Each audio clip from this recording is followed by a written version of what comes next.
All right, so I'm going to start off with a few questions and then we'll get started in this message. So, real simple question. Should I or should I not ever cheat on my spouse? Not. It's pretty simple, right? Should I or should I not take care of my children? Should. It's pretty simple. Should I or should I not lie? Should not lie. Well, okay. Russell's going to take it in the gray area here. All right. But, some questions that we ask, some things that go on in our lives are pretty easy. They are pretty straightforward. We call those things moral decisions. It's simply a right or a wrong decision.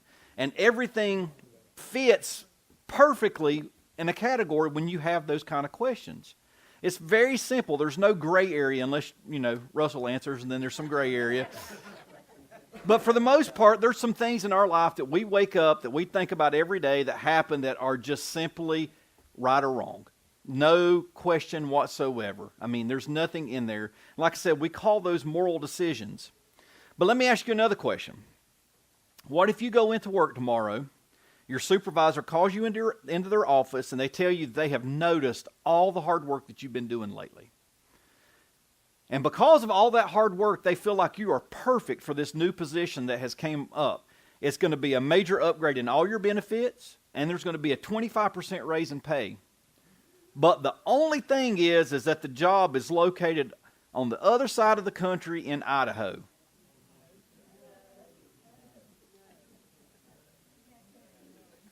Do you go? Do you take that job? Do you pray? I mean, there's all kinds of things there that happen. It's one of those things that's, if you think about these moral questions being a round ball fitting in a round hole, well, all of a sudden this kind of question now becomes a square one. It's a square peg that trying to stick in a round hole. And I don't know if you remember that commercial a few years ago. I can't remember the company, but they had that commercial with the brothers on it. And they had the little peg set out, and they would take the pegs, and they put the round one in the round one, and it wouldn't fit. They got the hammer and started beating it in there. That kind of thing. It didn't fit perfectly, but if you beat it hard enough, it'll go in there. Well, that's the kind of thing that, there's those decisions that we have to make all the time. In that situation, you have to start considering things. You have to start thinking about your spouse, your children, your family, what other consequences go along with you having to move to in the middle of nowhere in Idaho. Just weird things that come up. It becomes one of those things that it's almost a gray set. It's not specifically spelled up. There's not a right or wrong answer to that situation. It just becomes which is the best choice. And with some of the decisions that we're going to face in our lives, some of them fit into that moral category. That's that right or wrong, yes or no, just very black and white. But most of the decisions that we have that make a major impact on our life don't fit in that category. Don't fit in that situation. We make those decisions all the time. But most of the time, when we're looking at our life, most people assume that if our morality, if we're smart enough, and have enough success in life, then our life is going to be perfect. That we're going to have everything that we possibly want to happen. If we make the right choices and the right decisions all the time, if our brain works at any kind of capacity whatsoever, and we make all that decision, and we're blessed with success, that everything is going to work out in our lives. If we have all those things, then we'll have a happy life. But the trouble is, and the real truth of that is not completely true. You can be 100% morally sound and be unhappy. In fact, there's a lot of people that walk around in a lot of different places. They've been coming and going out of churches all their life. They've been around the right people. They've done the right things. And most of them have walked away because they've met some of the most moral people they've ever met in their life. And they're pitiful. And they're ruthless. And they're very unkind. And some people have walked away out of churches because they've been pushed out because, hey, you don't belong here. Morality is a good thing. Making the right choices, making the right decisions can be a good thing, but it is not the only thing that happens or needs to be in our life to make us successful. You can be moral, you can be right, but you can have and not have a successful life. The perfect example, if you look back in Jesus' time, are the Pharisees. They kept all the rules. They kept all the rituals that had to be done. They did all the things that were possible that you could do to try to get themselves, to make themselves look like they were right with God. But when they ran into Jesus, Jesus completely told them all the time, "You are nothing but a bunch of tombs, a whitewashed sepulcher. You are a brood of vipers." These moral people that kept all the rules, and still yet they completely missed who God really was. You can be the smartest person in here. You can have an IQ that's completely off the chart and still not live a good life. Because sometimes you can be so smart that you push everybody away from you. Because you're not as smart as I am. You don't have the intelligence to hang around me. You make dumb decisions all the time. And those kind of people, you run into them, the know-it-alls that you run into all the time, and they just kind of off-put you. Like, I don't want to have anything to do with these people. Yeah, they may know a lot of stuff, but to have to hang around them, I don't want to do it. They're completely off-putting. You can be the most brilliant person in the world and wreck all of your relationships. You can scare people off from around you. And of course, you can be successful, but that does not equal or often transfer into happiness in your own life. Look at Hollywood. Just for, complete, simple example. Hollywood actors, they seem to have it all. They seem to have the perfect life. They have the big houses, all the cars, all the money, all the power to make all the decisions in the world. But yet you see them often over and over and over with failed marriages, with failed relationships, with suicide, with pain, with debt. All the things that we suffer like in our normal lives, they suffer too. But yet they seem to have everything. So we can see that morality, making right decisions all the time, that success, that being smart, doesn't always equal and transfer into the things that we need in our life. But what we need is wisdom. And wisdom is what we're going to start talking about for the next couple times that I'm here. And just to give you a quick, simple, just easy definition of wisdom, and this is going to be something you've never heard before, but just hang on, we'll get to it. Wisdom is simply being really good at life. Wisdom is really being good at life. So many of our decisions don't fit inside either the right or wrong box, the black or white. Like I said, some of those things are in those boxes that are gray, those square boxes that we're trying to fit into a round hole. There are questions that we face in our life that simply can't be answered sufficiently by asking, is this right or is this wrong? Think about you in your life. You've asked this question before, should I get married? Some of you in here have been through divorces, been through relationships. You've been hurt over and over and over again, and you've looked at yourself and you said, I am never getting back into another relationship ever again. I'm not doing it. People have hurt me way too long, and then all of a sudden that person shows up. That person comes into your life and you start questioning things again, and you're like, wait a minute, am I in love? Should I get married? Some of us have walked in here and we've made decisions in our life. Maybe you look at things and you're like, think about some of your children and they get these letters from school and they say, well, which school should I go to? Should I go to in-state school or should I go to this college out of the state? Should I go halfway across the country? Should I go overseas?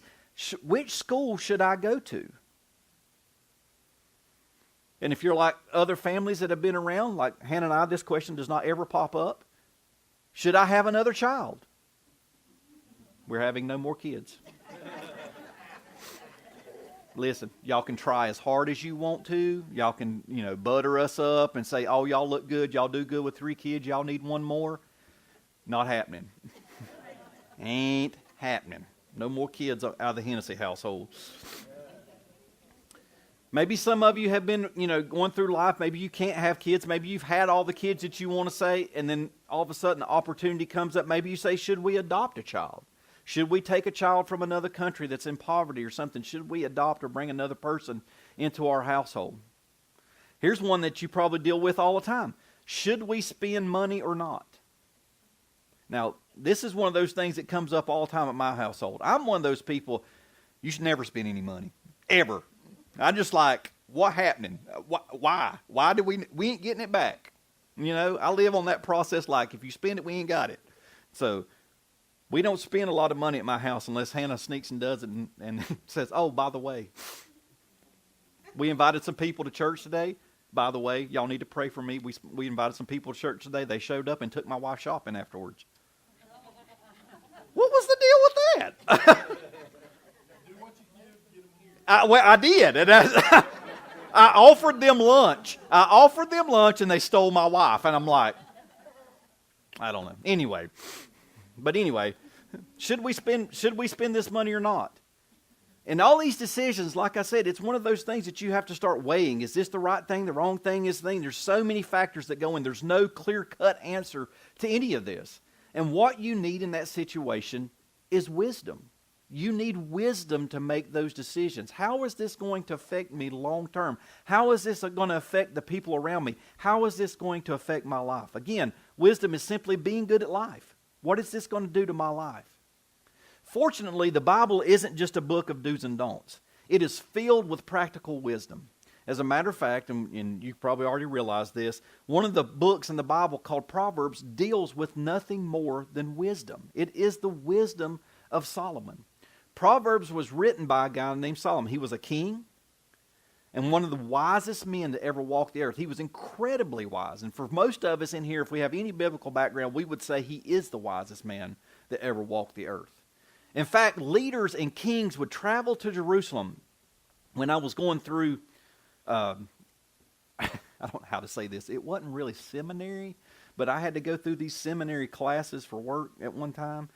One of the things that I learned about the book of Proverbs is that most scholars look at the book of Proverbs and they're like, well, it is biblical wisdom that Solomon received from God, but it's also wisdom that people traveled around the world to come and listen to. Because he had so much knowledge and the practical use for what he had learned that people were coming all over. All different religions, all different people were coming into Jerusalem just to learn from Solomon. That's how wise and how much influence Solomon had over the area that he was in. But here's the thing. Solomon was not always the wisest person in the world. He had to learn to be wise. He had to learn about wisdom. He had to ask for wisdom. So tonight we're going to look at a particular chapter in the book of in 2 Chronicles is where we're going to be at. But if you go back, you can look in 1 Kings chapter 3 as well. And we're going to look at this picture of how Solomon became so wise. How did he gain the wisdom that God had given him throughout this ministry? So let me set the stage for you. David, as you remember, David was the king of Israel. And David had Solomon. Solomon was one of his sons. But before Solomon came along, David was probably considered one of the greatest kings in Israel's history. There's so many stories, stories written in the Old Testament about the conquest of what David did, and then carried over into the New Testament. All the things, the throne of David, all these things, David will be remembered in history for so many things. But as we come into 2 Chronicles, we're coming to the end of David's kingship and also David's life. David is dying. David is passing away. People loved, the kingdom of Israel loved David. He was one of the most beloved kings. As a matter of fact, his name means beloved. He was a warrior. Last week we talked about he defeated Goliath. He was undoubtedly at the time, the Bible talks about how his ruddy good looks, he had some decent looks for the time. He was a musician. He was a very passionate individual about the things of God. And he was one of those guys that you would just look at and say, wait a minute, this is not fair. He had all these things that were going on in his life. Everything seemed to be so right in David's life. And now he was passing away and he was getting ready to turn the kingdom of Israel over into the hands of Solomon. And you have to look at it. Solomon was now faced with carrying the legacy of his father. And you know what? At some point in time, there's going to be a passing of the torch here at Mountain Grove. At some point in time, whether it be 30 years from now, 40 years from now, whenever it is, If Cliff has a heart attack in the pulpit, at some point in time, there's going to be a torch passing here to someone to take over the pulpit of Cliff Black. And that is extremely daunting. 30 years or more he will have been in this pastorship and has led this church through ups and downs and through hardships and good times and bad times. And Pastor Cliff has been here the entire time. Somebody's going to have to step in and take that. Many of us know what that's like, having to live up to someone else's legacy. I have a brother that's 8 years older than I am. And I had that unfortunate time period. You know, sometimes you go into school, and when you have siblings that go into school, I run into it that everybody, all the teachers were young when Shannon started school. And so when I got into school, they were all still there, and they were all teaching. And so then I ran into everybody knew who my brother was. And my brother was a pretty good student. So I always run into, hey, are you Shannon's brother? Yes. The unfortunate thing is I carried it into college. My brother went back to school late in life, and so he went to Western Piedmont and right after I graduated high school. So we had some of the same classes back to back with each other. And he had chemistry at Western Piedmont the semester before I did. And so I will never forget, he had it on a Monday night, and he went through and passed that course, and then I came in the next semester, and I had it at 11 o'clock in the afternoon. And we had the same teacher, Miss Nadine McGrady, Nadine McGrady. And so I sat down, and we were getting ready to go over class, and she was, first day, she starts going through the rolls, and I'm sitting there, and she calls out, and she said, David Hennessy, and I raised my hand, and she said, Hennessy. And she just kept looking at me, and I'm going, here we go. What'd he do? Did he do something that I'm going to have to make up for? You know, is she going to hold something against me that he did? I mean, I'm sitting here running through these things. She goes, do you have a brother? I said, yes, ma'am, I've got a brother. She said, is your brother named Shannon? I said, yes. And she said, okay. She said, well, I want you to know that this class is at 11 p.m. 11 a.m. in the morning. And I said, yes. And the Bears do not play at 11 a.m. in the morning, and they do not play every Monday night. And I'm going, oh, God. And I looked at her and I said, did he use that excuse every Monday night?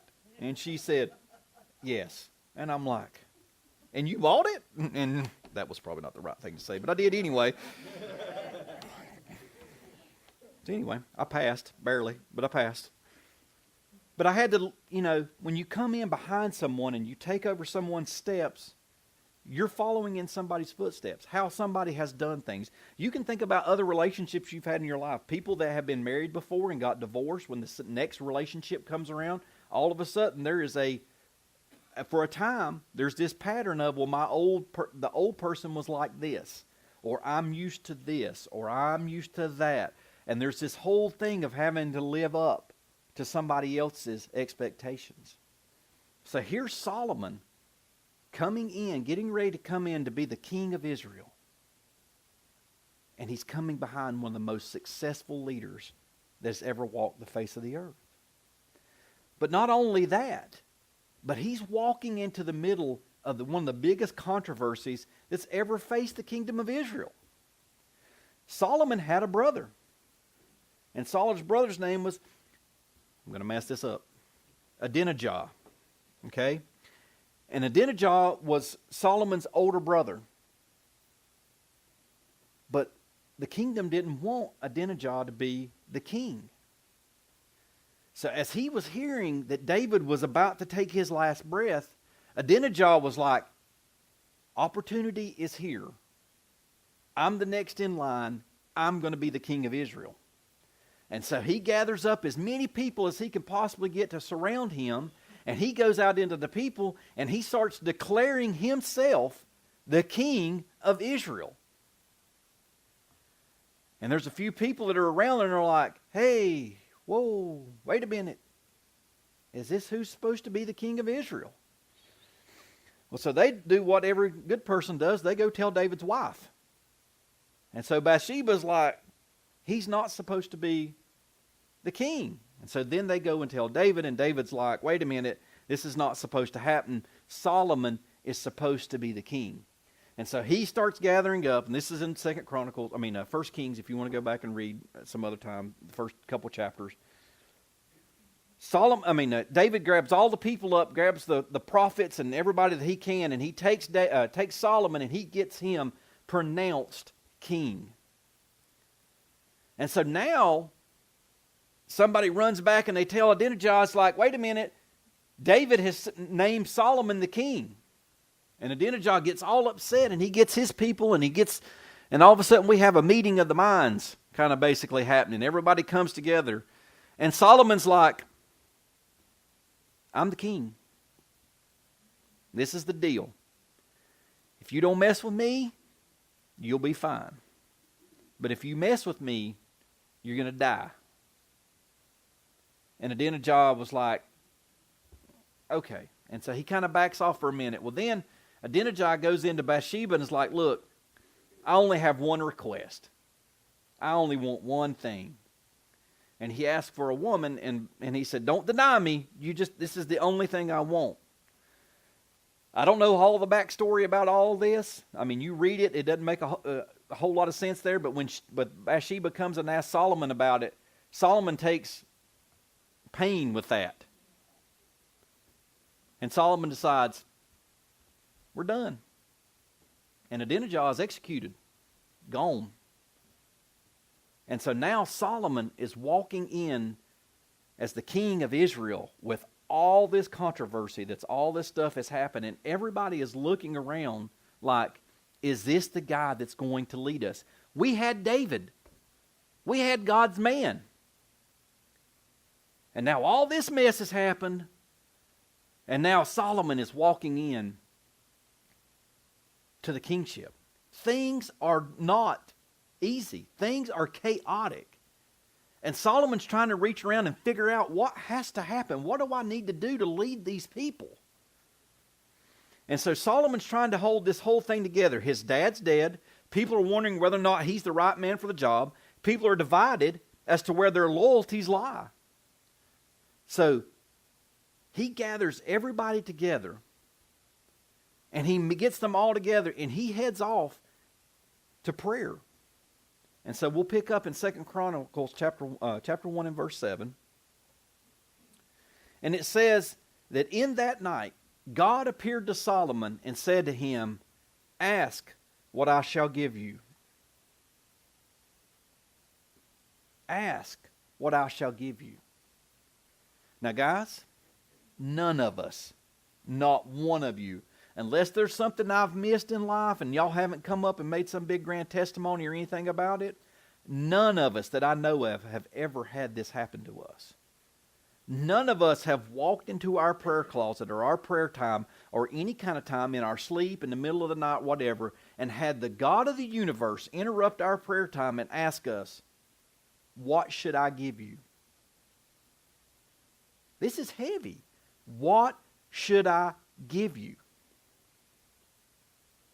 We've never really had to think about how we would answer that question. None of us. But I promise you that at some point in time, all of us have been laying in our beds, we've been driving in our cars, we've been talking to our spouses, we've been talking to our family, we've looked around and we've had a passing thought run through our mind. What if? What if? If I had just a little bit more money, my life would be a little bit different. If we just lived at a different place, if something else would have happened a little bit differently, then my life would be almost perfect. If we just had just a little bit more time, just a little bit more time with someone, then things would have ended up a little bit different. If I would have just said the right thing at the right moment, then I could have had that person. I could have had that relationship in my life. Then things would have been a little bit different. If I would have just married so-and-so instead of breaking up with them, if I would have just stuck with that part of my life, my life would have been just a little bit better. If I would have done this, if I would have done that, if I would have done this. This whole thing, all of us have sat in here and had those moments in which we wonder and we look at our lives and we think, what would it have been like? Would it have been differently? There have been times that all of us have sat back and we have prayed. We have looked down at God and like, God, if you can just make this one thing happen. If nothing else, if you can just make this one thing happen, then my life will be okay. But you see, when God is asking Solomon there, what should I give you? What should I give you? God just wasn't making this amazing offer. Because this is not something, like I said, you don't go back and read through the scriptures that you ever see this happen again. That God asked him, what should I offer you? But God's making a point. He's making them this awesome offer, but he's looking at Solomon's heart. He's understanding. He's trying to see, which he already knew, but he's looking at that answer that Solomon's getting ready to give him. Because you see, God's looking at his heart. God's looking at the desires of what Solomon's trying to do. That's the way that he approaches all of us. He looks at our hearts. He looks at our motives because he knows that our desires, our motives are what's going to determine our actions. God wants to see what's in his heart. Although He's God, he clearly already knows that, but he doesn't stop him from testing him all in the same. Men's characters appear in their choices and in their desires. Your desires dictate your choices. So the questions beg, what are you after?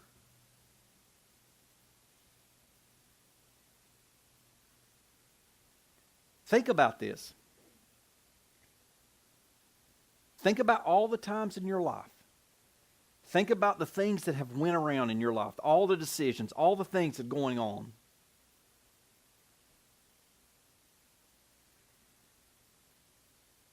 Think about some of the bad choices that you've made in life. Those things that you think about, what if? What if? What if I would have done this? What if I would have done that? Think about some of the good choices that you made in life. Think about just some of the things that have been on in your life, some things that could have went either way.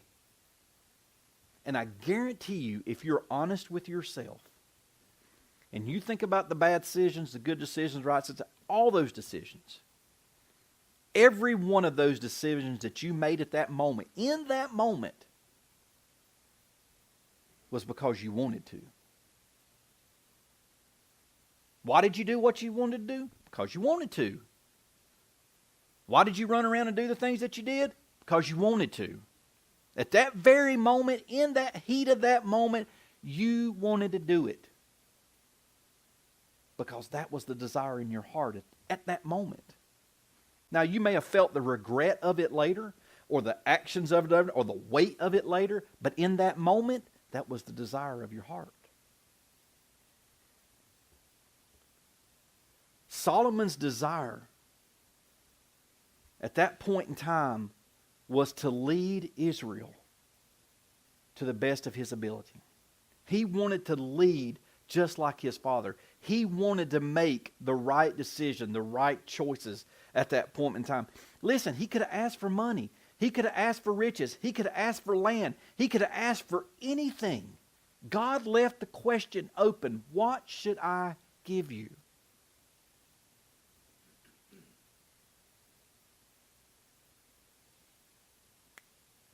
And Solomon said, give me wisdom.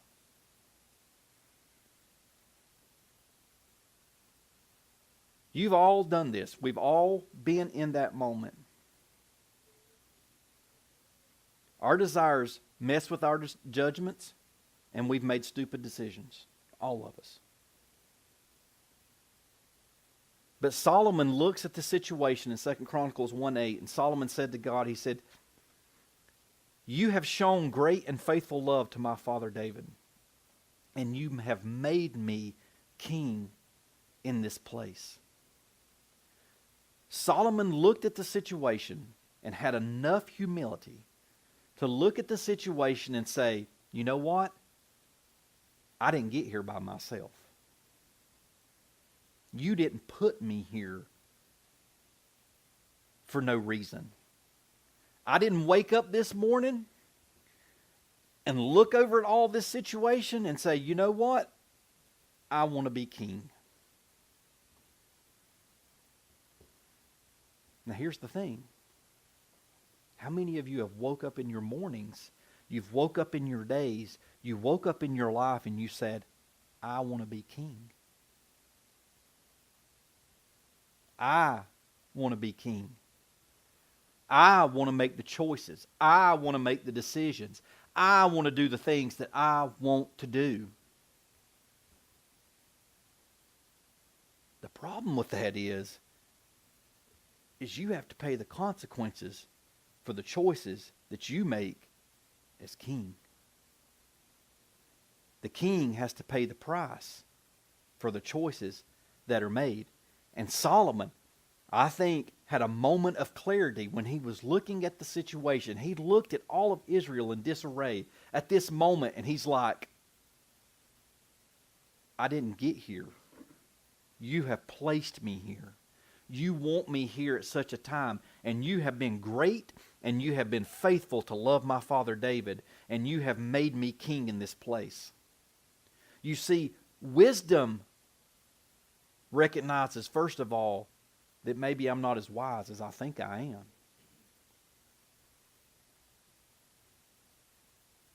Solomon looks around and realizes that David was a great man and that God was extremely good to him, but he realized real quick, I'm not David. I'm Solomon. In 2 Chronicles 1:9 he says, Lord God, let your promise to my father David now come true. For you have made me king over a people as numerous as the dust of the earth.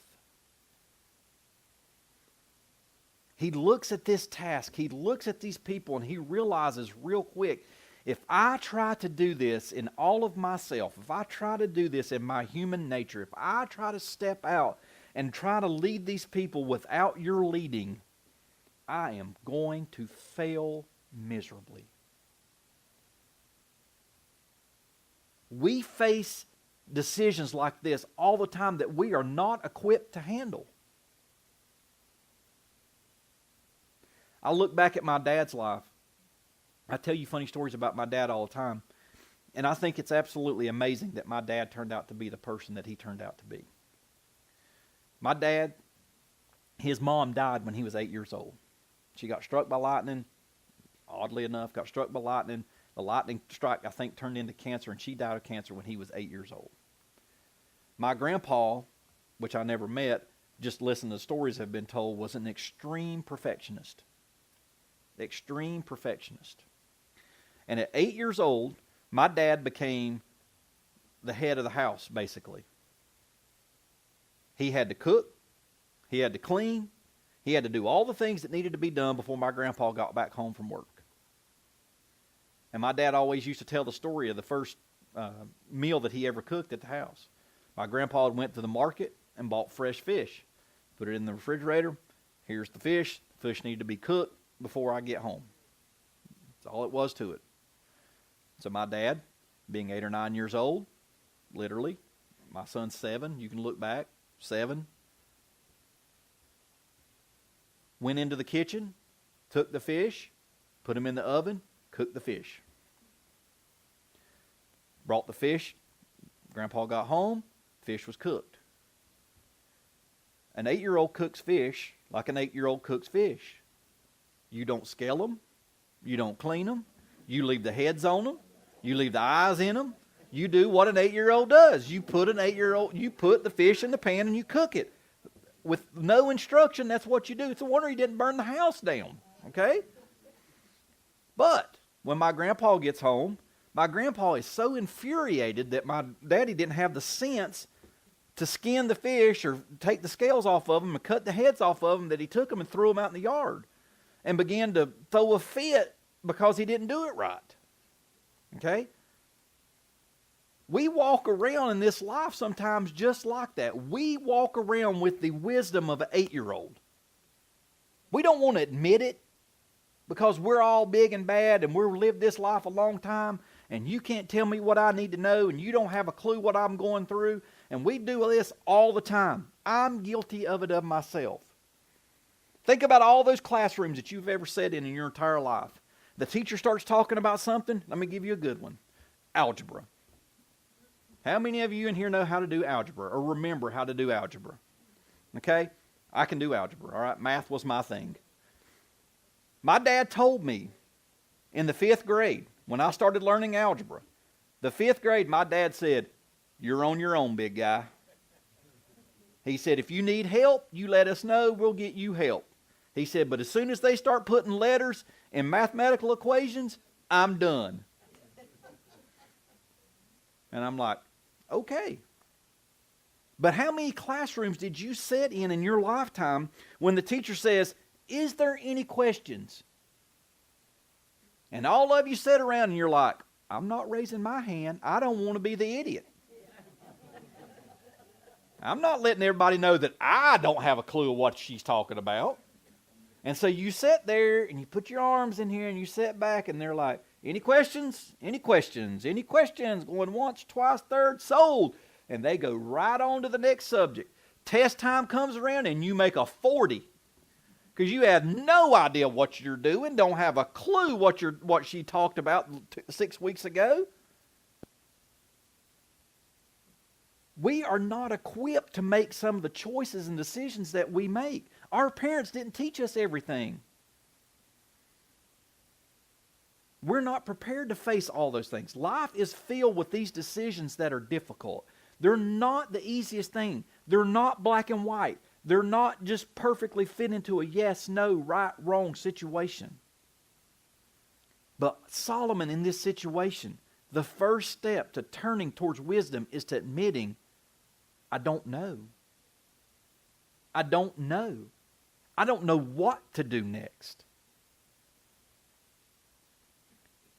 In 1 Kings, Solomon refers to himself as a little child, not knowing how to go out or come in, how to conduct himself in the office of a king. He realized that.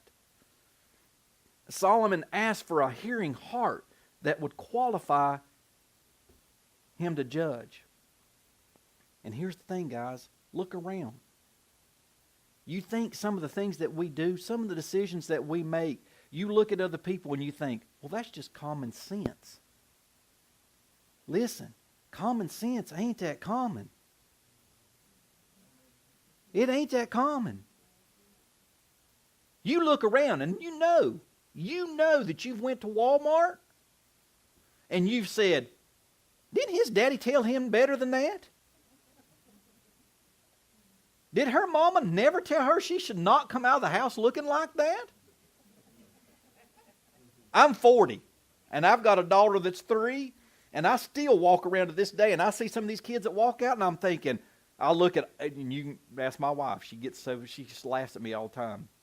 And we'll see somebody walking around in something I don't think they should be wearing, and I'll look at Aubrey, and I'll go, don't you ever.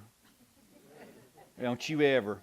You ain't coming out of the house looking like that. I don't have control over anybody else. Ain't doing it. Not doing it. Common sense is just not that common. But Solomon goes on in 2 Chronicles 1:10, he says, give me wisdom and knowledge, that I may lead this people, for who is able to govern this great people of yours. Who is the person that's going to ultimately lead these people? And it's God. And he realized, give me the wisdom and knowledge that I may lead these people. Solomon understood this. Getting what you want may not get you where you want to get. You can have all of your problems go away, but the problem is you're going to still be you. Right now, if all of us got together in a big prayer circle and we all grabbed hands and we all wrote down in a piece of paper the one thing that if God would just take care of this, if God would just send $1 million to me right now, my life would be perfect. I could do all the things that I wanted to do. I wouldn't have any question. If I could just, matter of fact, let's just all do it this way. We'll all pray that everybody wins the lottery. Okay? We'll all pray that the lottery will get to $1 billion and that we'll all in here buy one ticket and we'll all separate it. Okay? We'll just all believe for God that we're going to separate $1 billion amongst us and that we're all going to be perfectly fine after we receive our lump sum out of that $1 billion. My life is going to be perfect. But here's the problem. We could all do that, and God could swoop down in His majesty, give us the wisdom to give us the winning number. We could all go buy the lottery ticket. We could all win. We'll all separate it out equal, and I guarantee you within a year, there's a lot of us going to be exactly in the same boat that we were before we prayed. Because the problem is the answer, the problem was solved, but we weren't fixed. We weren't fixed. And that same problem that was in that equation before was us. We still made the dumb decisions to get to where we were. We still made the dumb choices to get to where we were. We just didn't end up there haphazardly. I didn't wake up this morning where I am doing what I'm doing just haphazardly. That process that started 40 years ago got me to right where I am right now.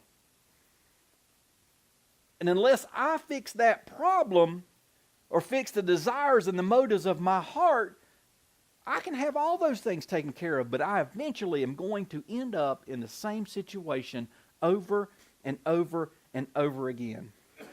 Wisdom is about a journey. It's about who you are becoming, not just what you do.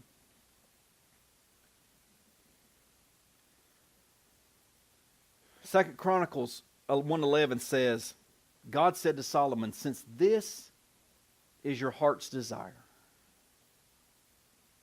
Again, most of us, if we had this problem before us, if God woke us up in the middle of the night and said, what can I do for you?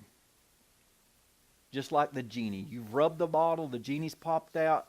You've got the one thing right here. We can solve it all. What would we do?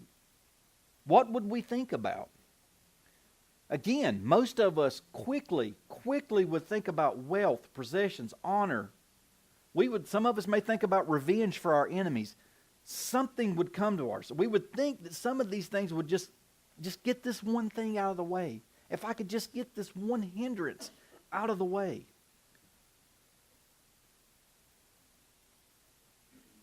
But ultimately, again, if we got that one thing answered, we would still be where we are. We would still have the same decisions and the same motives. We would need to change our desires, change our motives in order to see different results.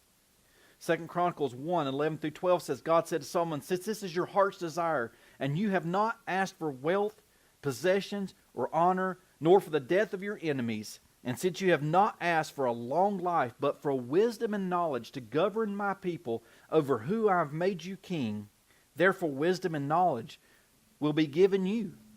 And I will also give you wealth and possessions and honor, such as no king who was before you ever had, and none after you will ever have. Easily, Solomon is looking at it, and God is saying, of all the things that you could ask, of all the things that you could have in every situation, you could have all the things, but wisdom is the best. Wisdom is better than all those things. Wisdom is better than having everything go your way, the way you want it in life. Because really, our life is not going to go that way. I doubt very seriously any of you could look back at your lives right now. Look at the things that are going on.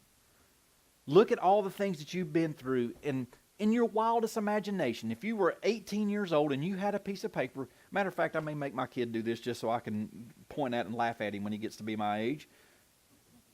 Write down the picture of what you think your life would be like.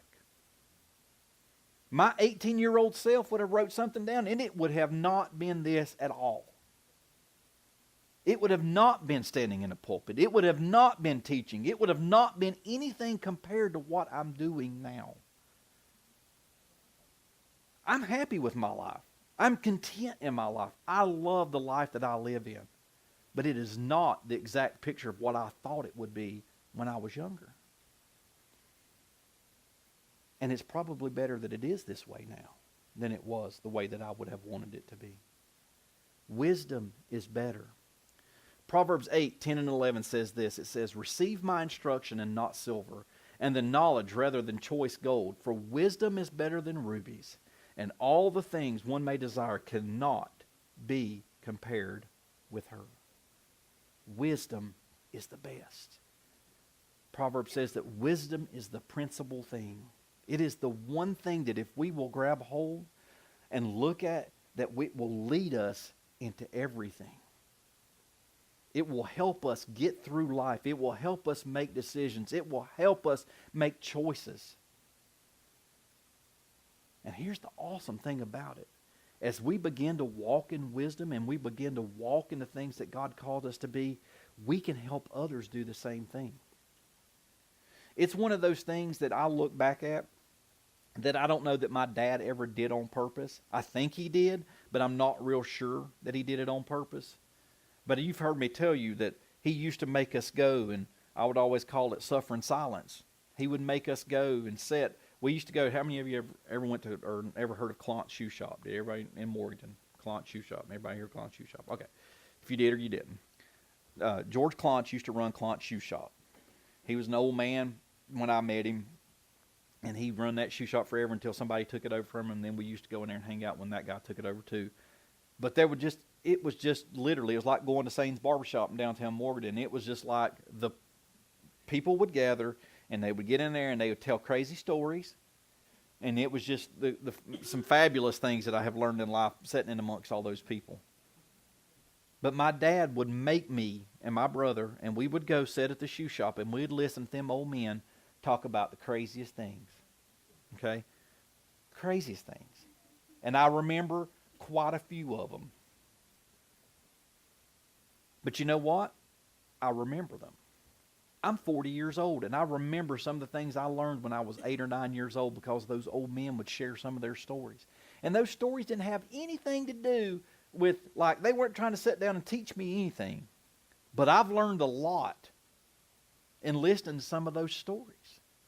Some of the experiences that they did through, some of the choices that they've made, some of the things. Now, I've not always made the right decisions or the right choices because of that, but there's some things that I have double-taked before. Like, I can hear that voice in the back of my head, or some story that I picked up somewhere and that I've learned. Wisdom is an amazing thing if we will just pursue it. If we will just listen. If we will just take the time to realize that, you know what? I need something else to help me. In and of myself, I'm not going to walk in the fullness of what God has called me to do. And there are people, just like Jeff was talking about, we were designed, and you'll hear me say this over and over, we were designed to be connected. Because your story, and your story, and your story, and your story, and your story, and your story, and your story, and your story, and your story, at some point in time is going to link to my story. And the things that you went through in your story is going to help me and provide some wisdom for the story that I'm going through. But we've got to be those people that step back and, just like Solomon, say, you know what? I need it. I need help. I need some godly wisdom to speak into my life. And one of those things that I have watched over the years, and I'll close, that as people get around, especially in my generation is terrible for this, but you watch kids approach other adults. Okay? My dad used to make us, to whether it was good or bad or whatever, he used to make us call everybody Mr. and Mrs., whatever their last name was. My dad's been dead for 10 years, and one of my dad's good friends that he used to go hunting with all the time, we get around and we'll see him from time to time, and he'll tell us, he'll tell stories when we're around, and there was one story in particular that my brother was out bird hunting with them, and something happened, and Shannon went up to him and was like, Mr. Morgan, Mr. Morgan, Mr. Morgan. And he's like, you don't know how bad I hated you calling me Mr. Morgan. Hated it. But your daddy, and that's all he said. He said, your daddy used to make you call us Mr. and Mrs. Morgan all the time. And I hear kids run up to people, and listen, say what you want to say, whatever, I don't care. But you hear kids run up to people and they call them by their first names. And there's nothing wrong with that, to an extent. But the problem is that if my kid run up to you and says, hey, Mr. So-and-so, the first thing that people would say is, don't call me that, that's my daddy. Or, I'm not old enough to be Mr. Hennessy. Or I'm not old enough to be Miss this or Mr. this or whatever. Just call me whatever. Call me by my first name. And it's just a subtle thing, but it's just a picture of the way our generations have changed over time. Because each step that we take as people to say, you know what, I don't want you to call me that because I'm not my daddy. I don't want to be my daddy's generation. I don't want to do this. I don't want to do that. Basically saying, I don't want to step into that position of authority. I don't want to take my position, or I don't want to take my role as somebody that has the wisdom to speak into anything. I want to take myself out of that. Just think about me as Dave. Just think about me as Dave. Don't look at me in any other position. But we missed that thing.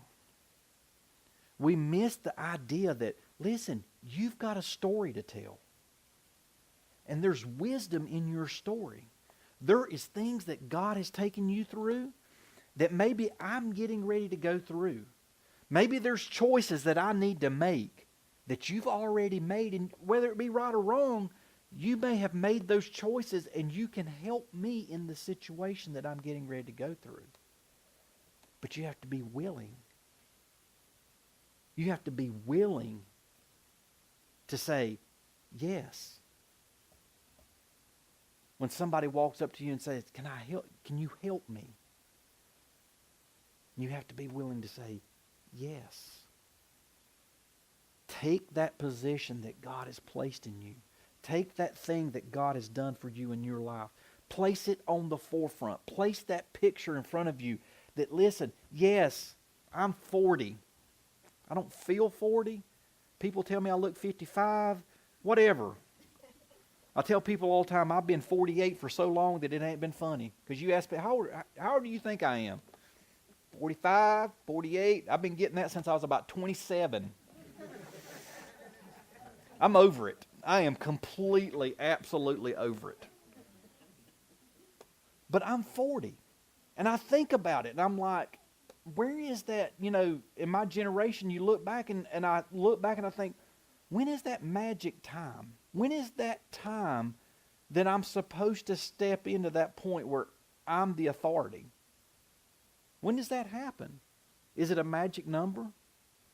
Is it sometime when you look back and say, nope, you know what, at 45, that's the time that I'm going to be basically an adult? I keep pushing that age back. I'm thinking 50, maybe 60, I'll decide to be an adult at some point in there, because adulting's hard. But the truth of it is, in my 20s, some of the dumb things that I've done in my 20s, some of the stupid decisions I made in my 20s, there's wisdom in that. There's wisdom that I can speak to someone that say, don't do that. That's dumb. That is ignorant. Don't do it. But we've got to be willing to put our story out there. Take the shells off, take the mask off, take the face off of it. Don't look at it and say, you know what, I'm going to hide this. Nobody needs to know that. And take it off and say, you know what? Here's the wisdom of what God's shown me. Here's what can help you. We've got to be willing to go to God. What can you tell me? What do I need to do the things that you've called me to do? Listen, I know I have spent many hours driving up and down the road, listening to different messages, listening to different sermons, and I think about, whether you believe me or not, every time I stand in this pulpit, I think about every time I stand here and look out at all of y'all, however many times, if this is the first time you've ever heard me or the 40th time you've ever heard me, every time I stand in this pulpit, I look out and think, my God, I am completely unqualified to stand up here. I think about it. I think about every time I sit down and write a note down on a piece of paper and think about, what am I going to share with y'all? What am I going to talk to you about that you don't already know? I think about that thing. And then I think about God putting me where He's put me, the things that He has carried out in my life. I look back, I'm telling you, one day I'll do it. One day I'll stand up here. It won't be next week, but one day I'll stand up here and I will tell you the stories. Start from when I was in my mid, 15, 16, 17 in that area, and tell you the stories that I walked through, that I can tell you that God put a certain person in a certain place at a certain time to say a specific thing to me. And I guarantee that you can look in your life and do the exact same thing if you think about it. Because you wouldn't have got here this far without Him. You wouldn't have done it. But we've got to seek wisdom. Be humble and seek wisdom. Let's stand.